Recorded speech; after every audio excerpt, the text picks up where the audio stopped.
परसों शाम एक रिलेटिव के यहाँ पर मेरा जाना हुआ। उनकी एक बेटी है जिसका नाम है पूजा और उसकी एज अराउंड 11 ईयर्स ओल्ड है। थोड़ी देर तक तो बातें जैसे यूजुअली चलती रहीं, लेकिन जब हम लोग चाय पी रहे थे तो उन्होंने अपनी बेटी को एक अलग कमरे में पढ़ने के लिए भेज दिया और मुझसे उसके बारे में कुछ डिस्कस करने लगे। उन्होंने बताया कि आकाश, हमारी जो पूजा है ना, उसके अंदर पता नहीं कहाँ से एक शर्मीलापन आ गया है। पहले तो बहुत बोल्ड हुआ करती थी, बहुत एनर्जेटिक हुआ करती थी। अब ये लोगों के सामने अपने आप को एक्सप्रेस करने से घबराती है और डल होती जा रही है।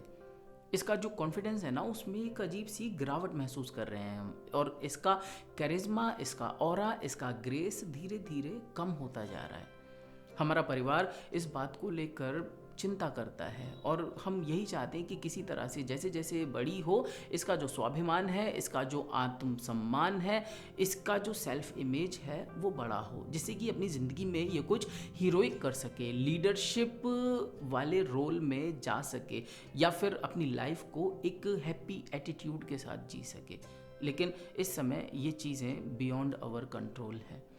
गाइस, मैं आकाश वी शर्मा आपका मोटिवेट मी चैनल पर स्वागत करता हूं, और ये जो सेक्शन है जिसमें हम बच्चों की प्रॉब्लम्स को और एथिकल पेरेंटिंग को डिस्कस करते हैं, इसका नाम है DHYC, discover hero in your child. तो अगर आपने भी अपने बच्चे के अंदर पहले कभी इस तरह की प्रॉब्लम्स एक्सपीरियंस की हैं या अब एक्सपीरियंस कर रहे हैं तो कमेंट बॉक्स में मुझे ज़रूर बताएं, या फिर इसके अलावा भी कोई ऐसी बात जो आपके बच्चे की आपके कंट्रोल के बियॉन्ड हो, या फिर आप समझ नहीं पा रहे हैं पेरेंटिंग के दौरान, तो आप कमेंट बॉक्स में अपने प्रश्न को लिखकर पूछ सकते हैं।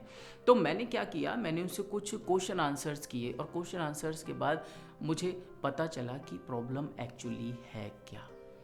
प्रॉब्लम ये थी कि उन्होंने बचपन से लेकर अब तक पूजा को कभी भी किसी स्पोर्ट्स एक्टिविटी में इन्वॉल्व नहीं किया था। Yes guys, sportsmanship, sporty kid, बहुत अजीब बात है। हो सकता है कुछ व्यूअर्स को ये बात सुन के बुरा भी लगे, लेकिन हम जो पेरेंट्स हैं अपने बच्चों को इतना लाड़ प्यार करते हैं कि उन्हें जो सही चीज़ें हैं उनसे भी दूर कर देते हैं, उनको वो चीज़ें भी हम नहीं सिखाते हैं। इसे मतलब आप ऐसे मानो, आपने कभी सुना होगा कुछ पपीज़ ऐसे होते हैं जिनको उसका जो ओनर है, उनका जो गार्जियन है, वो हर वक्त गोद में उठा कर रखता है, और उसकी वजह से उस पपी के जो पैर हैं वो ख़राब हो जाते हैं, उसको वॉक करने में हमेशा परेशानी होने लगती है।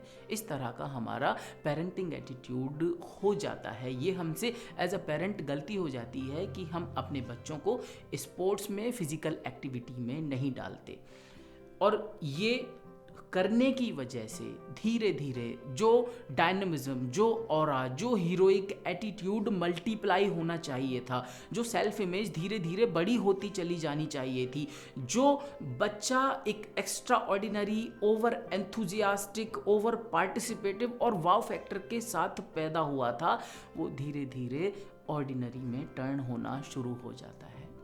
अब आप पूछोगे कि हाँ भाई, ये जो स्पोर्ट्समैनशिप है ये कैसे हमारे माइंड को और हमारे बॉडी को इम्प्रूव करती है। तो अगर बॉडी की बात करूँ तो वो तो एक मेरे ख्याल से अनक्वेश्चनेबल थिंग है। आप समझ ही सकते हैं, if somebody is involve in sports, वो फिजिकली एक एनर्जी लेवल एक्सपीरियंस करता है, उसका fitness level is really really appreciable. And yes, एक दूसरी चीज़ जो आपने पहले भी सुनी होगी कि एक अच्छे शरीर के अंदर, अच्छे हेल्थ के अंदर अच्छा और हेल्दी दिमाग भी एग्जिस्ट करता है। बात करते हैं दिमाग की, और इस बात को थोड़ा फैक्ट्स के साथ समझने की कोशिश करते हैं।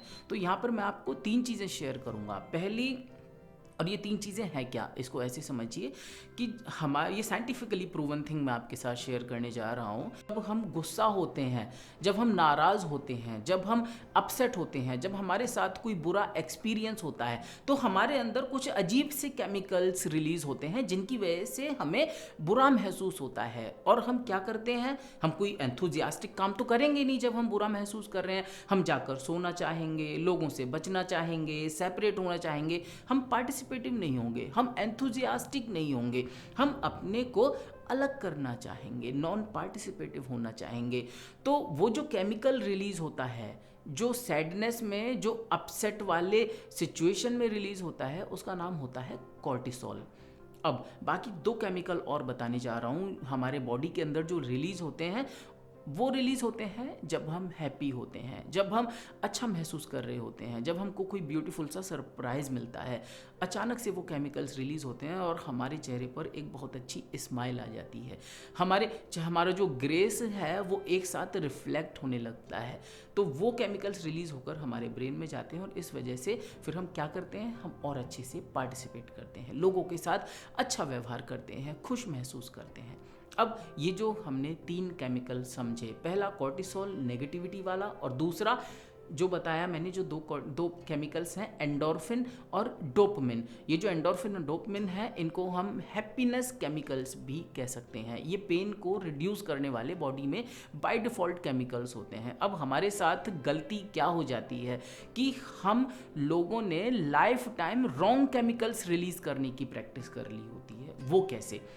आप देखोगे लोगों के व्यवहार में ये चीज़ आपको बहुत ज़्यादा देखने को मिल जाएगी कि कोई इंसान जो गुस्से वाला है ना, उसको नॉर्मल बातों पे भी तेज़ गुस्सा बहुत जल्दी से आ जाता है और लोग इस बात को बहुत अच्छे से समझ लेते हैं कि हाँ भाई ये गुस्से वाला है, इसको ये बात बतानी नहीं है, इससे बच के रहना है, इससे थोड़ा दूर रहना है, इससे संबंध ज़्यादा गहरे नहीं करने हैं या इससे संबंध बिगाड़ने नहीं हैं। गुस्से वाला गुस्सा करना सीख जाता है, किसी को मुंह फुलाने की आदत हो जाती है, नाराज़ हो जाने की आदत हो जाती है, तो वो छोटी छोटी बातों में नाराज़ ही होने लगता है और इस तरह से इंसान अपने व्यक्तित्व को बड़े होते होते बना लेता है कि उसने प्रैक्टिस उस कॉर्टिसोल हार्मोन को रिलीज़ करने की करी थी और इस वजह से लाइफ में जो भी सिचुएशन होती है उन सिचुएशन में उसके अंदर वो हार्मोन ज़्यादा रिलीज़ होता है। अब जो दूसरा हार्मोन है एंडोर्फिन और डोपामिन, वो कैसे रिलीज होते हैं, मैं आपको साइंटिफिकली प्रूवन थिंग बता रहा हूँ। जब हम 20 मिनट से 30 मिनट्स का कांस्टेंट वर्कआउट करते हैं उसके बाद ये एंडोर्फिन और डोपामिन हमारी बॉडी में रिलीज होते हैं। इनके रिलीज होने के बाद हमारे चेहरे पर एक अलग सी स्माइल आने लगती है, हमारी बॉडी रेडिएंट हो जाती है, हमारा पार्टिसिपेशन, हमारा एंथुजियास्टिक लेवल इंक्रीज होने लगता है और उस दिन को हम पॉजिटिविटी के साथ शुरू करना चाहते हैं। उस दिन में हम कुछ बड़ा इनिशिएटिव लेना चाहते हैं, लोगों के साथ एक हैप्पी एटीट्यूड के साथ अपने को एक्सप्रेस करते हैं, उस दिन को एज अ विनर जीते हैं, एज अ हीरो जीना चाहते हैं। सो गाइज, ये जो प्रैक्टिस थिंग है इसके बारे में आपको कुछ क्लैरिफाई करना चाहूँगा। एक रशियन फिजियोलॉजिस्ट थे पेवलॉव, उनकी एक थ्योरी थी क्लासिकल कंडीशनिंग थ्योरी, जो कि आप में से बहुत सारे लोगों ने शायद पढ़ी भी हो। इस थ्योरी के अंदर क्या था, ये रिसर्च एक डॉग के ऊपर उन्होंने करी थी। डॉग को उन्हें डोर तक भेजना था जब बेल बजे, तो उन्होंने वो चीज़ उसको कैसे सिखाई, उन्होंने डोर पर एक बोन प्लेस करी, तो जब बेल बजी डॉग डोर पर गया, उसको बोन मिली और उसने उस बोन को च्यू किया और जब च्यू किया तो उसके मुंह से सलाइवा जनरेट हुआ। उस सलाइवा में उसे टेस्ट आया। बोन में तो कोई टेस्ट होता नहीं है, उसके मुंह से जब बोन की वजह से सलाइवा जनरेट हुआ उसमें उसे टेस्ट आया। थोड़े दिन तक ये प्रोसेस चला, फिर उसने पेवलॉव ने वहाँ से डोर से वो बोन हटा दी। अब जो सलाइवा था वो बेल बजते ही जनरेट होने लगा, तो जैसे ही बेल बजे उसके मुंह में सलाइवा जनरेट हो और उसकी वजह से वो डॉग उस डोर तक जाए। सो गाइज, इससे मैं आपको क्या कहना चाहता हूँ कि जो सलाइवा बोन को च्यू करने से जनरेट हो रहा था वो अब बेल के बजने से ही बॉडी में ट्रिगर होने लगा। तो यहाँ पर समझने वाली बात यह है, जैसा मैंने आपको पहले बताया कि attitudes, characters, energy level, enthusiastic behaviour, participations जो हैं वो हमारे रेगुलर प्रैक्टिस वाले मसल्स हैं। जब हम रेगुलर प्रैक्टिस करते हैं उन हार्मोन्स की, वही हार्मोन्स हमारी बॉडी में नॉर्मल छोटी छोटी सिचुएशंस में डेवलप और जनरेट होने लगते हैं। तो अगर हम एंडोर्फिन और डोपामिन को प्रैक्टिस करेंगे, हमारा पार्टिसिपेशन, एंथुजियाज्म, हैप्पीनेस लेवल और वो पॉजिटिव एटीट्यूड हमारी आदत बन जाएगा, हमारा नेचुरल व्यवहार बन जाएगा। अपने बच्चों को अगर हम स्पोर्ट्स में डालते हैं तो वो एंडोर्फिन और डोपामिन प्रैक्टिस होने की वजह से उनका जो ब्रेन है वो खुला हुआ होगा, वो चीज़ों को एक ऑप्टिमिस्टिक पॉइंट ऑफ व्यू से देखना शुरू करेंगे। अब जो लास्ट चीज़ यहाँ पर आती है वो आती है कि भाई आपको भी पता है अभी लॉकडाउन बीता तो बहुत सारे पेरेंट्स ने अपने बच्चों को बिल्कुल ही ढील दे दी, भैया सो जितना सो सको। सारे तो नहीं कहूँगा, of course all parents don't do that. बहुत सारे बच्चे 12-12 बजे दोपहर में सो के उठ रहे हैं। 14-14, 15-15 घंटे बच्चे सो रहे थे। सो गाइस, यहाँ पर जो मैं आपके साथ शेयर करना चाहता हूँ, पेरेंट्स जनरली ये कहते हैं कि भाई हमारे जो बच्चे हैं वो हमारी सुनते ही नहीं हैं। हम अंदर बेड से उठाते हैं, वो लिविंग रूम में जाके सो जाते हैं, वहाँ से उठाते हैं सोफ़े पे जाके सो जाते हैं, और हम उनको टोकते रहते हैं लेकिन ये हमारी सुनते नहीं हैं। तो guys, what are you smoking? आप को मैं इनवाइट करूँगा DHYC में सबसे पहला लेसन समझ देखिएगा, मोरल ऑथेंटिसिटी। तो बच्चों को कहने और टोकने के बजाय हमें क्या करना चाहिए? हमें अपने आप को भी इन्वॉल्व करना चाहिए उनके साथ स्पोर्ट्स में, फिजिकल एक्टिविटी में।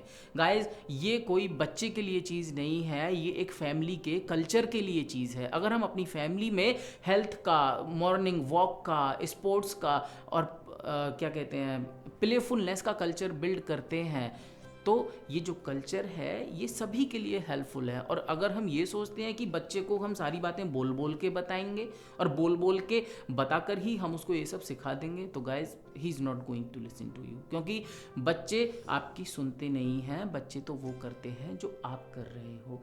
तो अगर आप अपने बच्चे को उस हीरोइक लेवल पे लेकर जाना चाहते हो तो चेंज अपने अंदर करें। एक फुटबॉल परचेज करें, घर में या आसपास में कोई छोटा मोटा पार्क हो, उससे शुरुआत करें। थोड़े दिन बाद, करीब 1 महीने बाद क्या होगा कि उसको इसकी आदत लगेगी, उसको अच्छा फील होगा। अच्छा फील होगा तो वो इस चीज़ में अगला कदम भी ले सकता है। स्पोर्ट्स में अपने बच्चे को डालिए, उसको स्पोर्टी बनाइए। फिजिकल ट्रांसफॉर्मेशन और मेंटल अपलिफ्टमेंट दोनों ही चीज़ें आपके बच्चे में आएंगी। And I believe, I wish कि जो आपका बच्चा है वो एक बहुत ही शानदार व्यक्तित्व में अपने आप को डेवलप कर सके।